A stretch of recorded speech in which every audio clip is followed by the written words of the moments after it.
Welcome to NFL World, where NFL starts and ends. I'm your host, Jacob.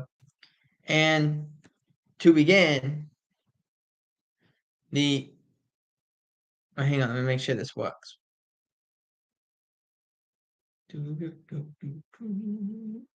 Check, check. Okay, we're good. So, to begin, news that came out was, as of this morning, Packers have fired defensive coordinator Joe Barry. Joe Barry was one of the more hated individual defensive coordinators for a team, actually, because a lot of people would say he was too vanilla. It was too easy for teams to just figure out what they were supposed to do against him. Now, you say that, and then you just put up two great defensive performances against the Cowboys and then against the 49ers. They beat the Cowboys, they lost to the 49ers. But I think a lot of people will want Joe Barry, maybe not as a defensive coordinator, but as like a advisor of some sort. I wouldn't be surprised at that. Now, everyone's saying, well, what about this? What about this? What about this? I at this point, you just gotta let go, see what happens. You don't know. But Joe Barry, no longer the defensive coordinator of the Green Bay Packers. Moving to the Raiders have hired a new excuse me, general manager, as it was Tom Telesco they had hired. Telesco, former executive of the Chargers, so he stays in division. Um, Weirdly, the NFL Network tried to spin this as Telesco created one of the best rosters. Well, yes and no. Yes, as in yes, he created a decent roster. No, as in he put guys around in key positions. Like you look at this Chargers defense, they're ready to win. They built, the offense is built, and yet they can't get the head man in there. They can't figure out who that should be. They don't know who the head coach should be. Telesco, I mean, maybe he'll fix what the Raiders have, but he's going to work with Antonio Pierce as the GM of the Las Vegas Raiders. Next up, we're going to talk about Cliff Kingsbury's new gig. Well, sorta. Kingsbury is meeting with the Eagles today. He met with the Bears before they decided to go with Shane Waldron, who is the OC in Seattle. Uh, Kingsbury is also going to meet with the Steelers. Now, if you're Kingsbury, there's two places you can go with this. You could either go to the Pittsburgh Steelers, which Tomlin values loyalty. You could go to the Eagles, who have the more talented roster and the more talented quarterback, the better wide receivers, and all that stuff. But the bad thing about Philadelphia is if it doesn't go well, more than likely Sirianni's out the door. Meaning, more than likely you're out the door. In Pittsburgh, that's less likely to happen, even though Tomlin is heading into his final year as the head coach there under this current contract. So, but if I was Kingsbury, you get both offers. Take the Philadelphia offer. You get better wide receivers. You get a better tight end. You get a better running back. You have a quarterback that can do more, and a better offensive line. It's a win-win unless It's not. Let's see what happens. For moving into the conference championship weekend. Actually, no, before we get into that, the Titans have announced hiring of a head coach as Brian Callahan is the new coach. Former coordinator of the Cincinnati Bengals. He actually worked directly with Joe Burrow.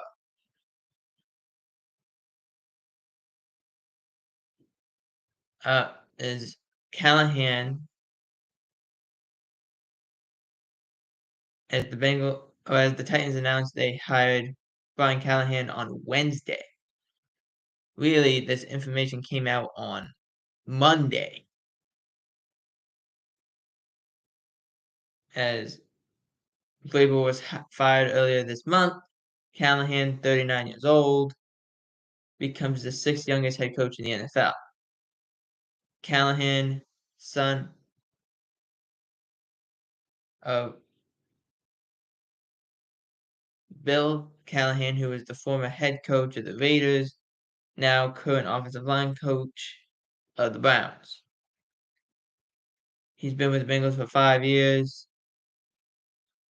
He was the quarterback coach of the Raiders and the Lions.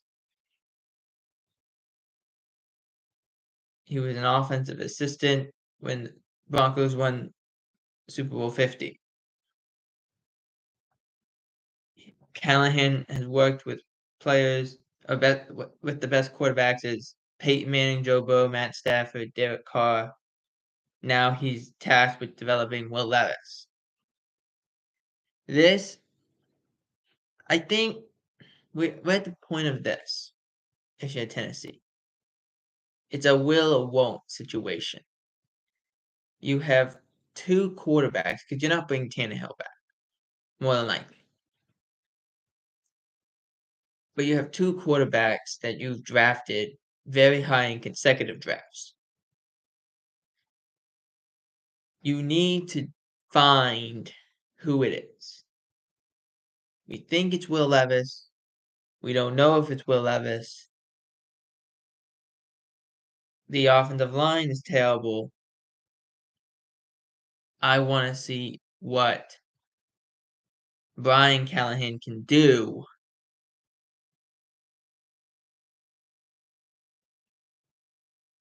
heading to be the new coach at the Tennessee Titans. Now, heading into the conference championship weekend, we'll do it this way first. What are the advantages for Kansas City against this team, against a team like Baltimore? Well, their advantage is their defensive play has been stellar all year long. And they are probably the quickest to keep up with Lamar and they keep up with these wide receivers. My concern if I'm the Chiefs would be allowing Lamar to have time in the pocket. One of the things that he's done very well this year, and Todd Monken, who's the offensive coordinator, who I think should be a head coach in this coaching cycle, because he's been phenomenal. There's like he brought the scheme in. They brought in wide receivers for Lamar to throw to. That he's not having to do it all himself, and that's the best thing you can ask for him. For if you're Lamar, that fits him. So how does Kansas City get away from that? Well, you can't really blitz him because he'll run. You can't fully rely on them just running the ball effectively because he will throw it all over the yard. So you gotta keep him contained, but you also gotta be able to apply pressure. And so That's gonna be an interesting thing for Spagnuolo Coach Spagnuolo to deal with. For the offense of the Chiefs, you cannot say, okay, we're not gonna be able to we gotta make that we can't let them get to 17. That's not gonna be fair to your defense. You need to score points in this game if you're Kansas City. But I think Baltimore finds a way to win that department as well. For Baltimore, what's their excessive plan has to be just do what you did. Run the ball, control the clock, don't give Kansas City the opportunities. Also, take care of the football. And your defense, make sure you cover Travis Kelce wherever he goes. Force Rashid Rice, force the running backs to beat you, and you should be okay. For Detroit and San Francisco, let's start with Detroit. The things that Detroit does well will cause issues, I think, for San Francisco. Um, the wide receivers, St. Brown, Williams, and Reynolds, and what those guys are capable excuse me, what those guys are capable of doing is impressive. I want to see more of that. They can run the ball with Gibbs and Montgomery. Laporta is a great player. That can cause issues for the San Francisco team, especially you running the ball effectively. This is going to be a battle. The Detroit's offensive line, which is one of the best in football, against the San Francisco defensive line, which is one of the best in football. That's going to be very exciting. San Francisco side, or the Detroit defensive side, do not allow Brock Purdy to have time, and don't allow, if Deebo Samuel does play, don't allow Deebo or McCaffrey to get going. For San Francisco, offensively, you had a scare last week. You go and play against Green Bay and nearly lost it. Then you go and you've beaten all these teams. You struggled against Baltimore on Christmas Eve, but you beat all these teams. We are expecting you to beat Detroit. You cannot have a jump scare like you did against Green Bay. If Deebo's healthy enough to play, you got to get him the football. You got to get McCaffrey going. And you can't have Brock Purdy making those mistakes that could be interceptions that are not interceptions, or the ball slipping out of his hands and he's missing targets. That cannot happen.